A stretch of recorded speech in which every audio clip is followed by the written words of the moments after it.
Carlee Russell, the Alabama woman who said she was abducted after seeing a baby walking along the highway. Turned out to be a lie. She was today arrested. This is her mugshot. She has been charged with 2 misdemeanor counts. Please show the mugshot, please. Okay, all right, y'all. It's available. Pull it, please. She's been charged with 2 misdemeanor charges: false reporting to law enforcement authorities and falsely reporting an incident. The Alabama Attorney General, Steve Marshall, says she could be hit with more charges. Hoover Police Chief Nick Derzis was not happy at all and said he wishes she could face harsher penalties. I know many are shocked and appalled that Ms. Russell is only being charged with 2 misdemeanors, despite all the panic and disruption her actions caused. Let me assure you, I too share the same frustration, but existing laws only allow the charges that were filed to be filed. I can tell you that I will be contacting our state legislatures on behalf of law enforcement in Montgomery and asking them to look at this law applied to these facts and urge them to add an enhancement to current legislation when somebody falsely reports kidnapping or another violent crime. We don't see this as a victimless crime.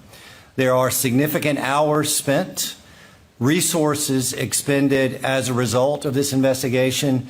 And not only that, but the many men and women who are civilians that wore those yellow vests on a hot afternoon and evening looking for someone they thought was abducted, trying to be of assistance.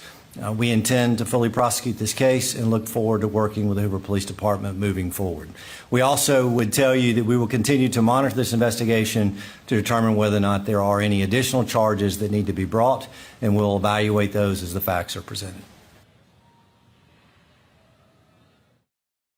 All right, folks. A Class A misdemeanor is punishable by not more than 1 year in a county jail or a year of labor. My panel, Michael Imhotep, hosts the African History Network show.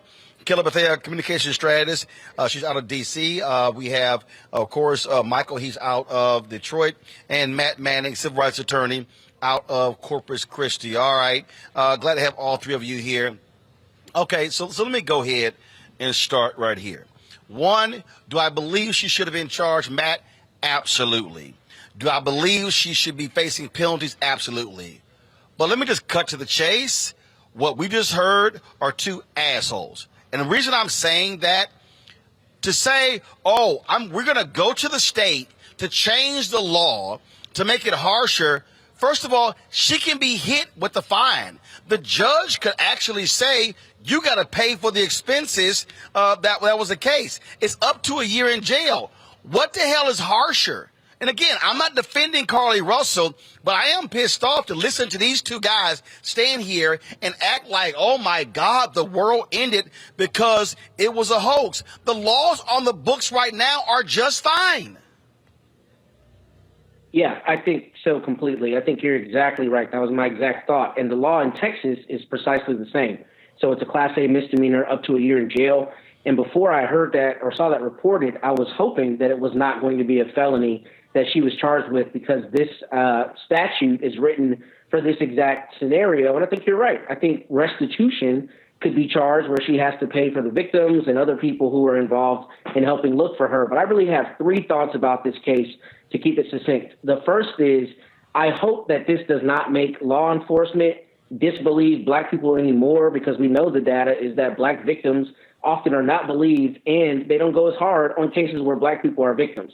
So, Carlee Russell, as a discrete issue, I hope does not metastasize into a larger issue where law enforcement does not, service Black victims. That's the first thing. The second thing is, this is exactly an example of why we need to be nuanced in punishment. A year in jail as a prospect is a very long time, as is a $6,000 fine. Talking about increasing the charges in response to this happening ends up with a draconian punishment. And the reality is, people lie all the time in court. People lie all the time to the police, but you know what? Police lie all the time as well. And what happens? They might get fired, but they don't get prosecuted for a year or a felony for making false charges. So, I think it's at the right level, and I think trying to change it makes that incredibly problematic. And the last thing is, the AG is now prosecuting this. And what I think is problematic about this is they're going to turn it into a political football, and it's not that. It's a young woman who has presumably some issues that turned into this false accusation, and individually that needs to be dealt with her, hopefully with including any mental issues she may be dealing with and appropriate rehabilitation. But this should not become some bigger law enforcement issue that allows them to now grandstand, make it a felony, and go out on witch hunts. And that's what we're seeing happen in legislatures around the country, particularly here in Texas and in places like Alabama. So I'm hoping that this is just a discrete issue with Carlee Russell and does not catch wildfire in that respect. This is just, again, Kelly, there's no reason in the world for the state attorney general. I want everybody to hear what I'm saying. And I'm very clear. None of this is in defense of Carlee Russell. It is not. But let me be very clear here. There is no reason that the state attorney general should be involved in a case that involves 2 misdemeanors. The prosecutor from the county should have been at the news conference. But Attorney General Marshall should go sit his ass down because all he's doing is absolutely grandstanding for the cameras. Yeah, it is grandstanding. And I fear that Matt's sentiment about this becoming political is already here. This is not, I don't want to say this is not a big deal. It absolutely is. But in the grand scheme of things, as far as crimes go, let alone in Alabama, for it, this grandstanding, people acting like this was the worst case scenario. Everybody died because this woman lied about a baby crossing the highway. Like it's exaggerating. It is kind of insulting to the other crimes that are in Alabama, to the other DAs and attorneys who are trying real crimes in Alabama. And like you said, it is overboard for these people to act like there needs to be more punishment involved. If I recall correctly, there was a case in, I believe, California. Something similar happened regarding a white woman blaming Hispanic people for kidnapping her, et cetera, and it ended up being her ex-boyfriend slash new that lover. Was a woman. Yeah. So yeah. Like, hold on, Kelly. Her name is. Hold on. Her name is Sherry Papini. Yes. Okay. Yes. She was. Wait. Check this out. They were looking for her for 3 weeks. She was laid up with an ex-boyfriend 600 miles away. She Correct. was sentenced to 18 months in prison. Carlee Russell, missing for 2 days. So if we're talking about resources expended, and again, I'm not dismissing it, 2 days, 3 weeks, Papini got 18 months in prison. Carlee Russell faces up to a year in jail. It's called proportionate. It is called proportionate. And honestly, I don't know if you talked about this on your show before I came on, but it really feels like that they're pissed off they spent all this money looking for a black woman and they're trying to recoup. That's really what it looks like, and that's what it sounds like. And as a black woman, that's what it feels like, which to me says that nothing is going to change. This is not something that sets black women back. This is not something that sets black people back. They didn't care in the first place. They didn't give a damn in the first place. Had it not been for social media, they probably wouldn't have expended any money towards this case. And I think because the spotlight went on them and they had to act like they were grandstanding, actually acted like they had to give a damn about a black woman, I think they're pissed off at the fact that, frankly, she's not dead. And that's really the conversation we need to be having. I just think that, okay, fine.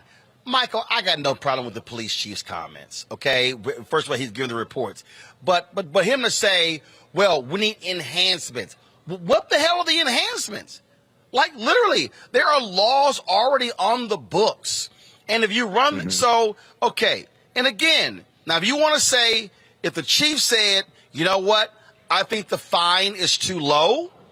So, and again, I haven't pulled the law up. So if the maximum fine is $6,000, and then if you say, you know what, the law should allow for the expenses of law enforcement to be calculated, and you got to pay that back. I'll be honest with you, Michael, I got no problem with that. I don't. But for the Attorney General of the whole state to be there, why are you taking the lead in the case involving 2 misdemeanors? That's a DA's job. No, he wanted some face time. That's all he wants. Yeah, it appears that they're trying to use Carlee Russell as a political backboard to score points from. And this is really overkill here. Now, I disagree with her making the false statement. She's charged with 2 misdemeanors, one false reporting to law enforcement, the second one falsely reporting an incident. I disagree with her making this up, but this is overkill, the way that they're going after her and then trying to go to the state legislature to have them pass harsher laws so they can inflict more pain and more legal recourse against her. Now, keep in mind, now, this is Alabama. This is the same Alabama where the GOP are defying the U.S. Supreme Court to create a second black majority congressional district. This is the same state. You think she committed a capital offense? OK, he should go after those Republicans in defiance of the Supreme Court. OK, so, once again, this is Alabama, and you study the history of Alabama. OK, but Michael, he can't go after those Republicans. I understand. Because it's him. He is the Attorney General of Alabama. I saw the story today. He got with lawyers, conservative lawyers in D.C., and this Attorney General came up with the plan to defy the Supreme Court because he hopes that the Supreme Court is going to listen to the second case in full and vote for them. So this right here, individual, no, show it back. Show it back. This guy here, to your point, he's standing there talking about Carlee Russell when he defied a Supreme Court directive, and he wants to talk about law and order. Exactly. And these are the same people that support Donald Trump, too. You can't make this stuff up. OK, this is why elections have consequences. And this is why all these idiots we have to vote out of office and take out of power. That's the bottom line with this. They're all in bed together.